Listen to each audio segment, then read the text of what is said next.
Magandang araw mga kaibigan. Bigyan natin ngayon ng opinion reaction itong mga pahayag ni Senator Juan Miguel Zubiri tungkol sa impeachment ni VP Sara. Ito sa post ng Nightline News sa SMNI, itong Nightline News. 3 hours ago, sabi niya, news update. Senator Zubiri says the impeachment case against VP Sara Duterte is a witch hunt. Ito ang exact statement ng senador. They want to remove her from office para yung iba makaupo. At yung iba mawalan ng kalabang kandidato pagdating sa halalan sa 2028. So, via Troy Gomez. Bullseye. Sa itong pahayag ni Senator Zubiri, parehas yung pahayag ni Senator Amy doon sa Senate floor, I think, noong June 10, nung nagdebate sila bago nagbotohan yung back to sender yung impeachment complaint. Nagsalita si Senator Amy. Sabi niya, gusto niyo ba talaga ng accountability? Punta kayo sa mga korte. Ito, ang ginagawa niyong ito, gusto niyo lang mawala si VP Sara dahil siya ang pinakamalakas na makalaban niyo sa 2028. Huwag na tayong magmaang-maangan. Sabi niya, very frank. Senate floor yun, ha? Gusto niyang mawala dahil siya yung candidate to bait sa 2028. Kaya wag niyong lukuhin ang taong bayan. Which is very clear. Sa mga nagmamasid, yung hindi bulag, kasi may mga bulag din nagmamasid. Yung mga, alam mo na, tinatawag nila si VP Sara na Inday Lustay o ano yan. Magkano man lang yung kini-question of the 125 million na confidential funds noong 2022, halos kalahati yung clear na. Mga 70 million lang yung may notice of disallowance. Yun lang. Notice of disallowance lang yun ng COA. Wala pang final judgment ang COA.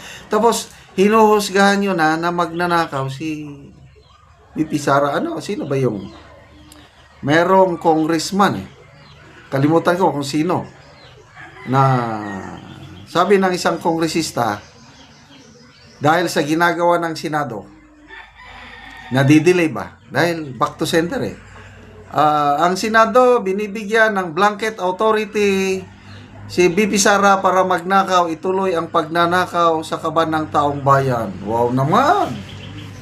Kala mo kung malinis sila. Yung 2025 budget, anong ginawa? Grabe! Most corrupt budget in history. Kagagawan yan sa Kamara. Ngayon, kahit it's better late than never, ang biggest business group sa Philippines, ang Philippine Chamber of Commerce and Industry, nagsalita na through their president na ang 2025 budget ay pinagmumulan ng korupsyon. Billions ang pinag-uusapan sa 2025 national budget. Tapos, ang galing niyong magsabi na VP Sara magnanakaw na. Sino ang mag-judge? COA. Wala pa namang final judgment ang COA. Tapos, grabe, nagmamalinis na kunuhay. Lalo na ngayon, booking na sila sa ginawa nila sa 2025 national budget. Kaya, open na daw. Anong panawagan ng Speaker of the House? Makialam kayo, mag-ingay o mag-participate. Pera nyo ito. Ay, we were not born yesterday. Booking na.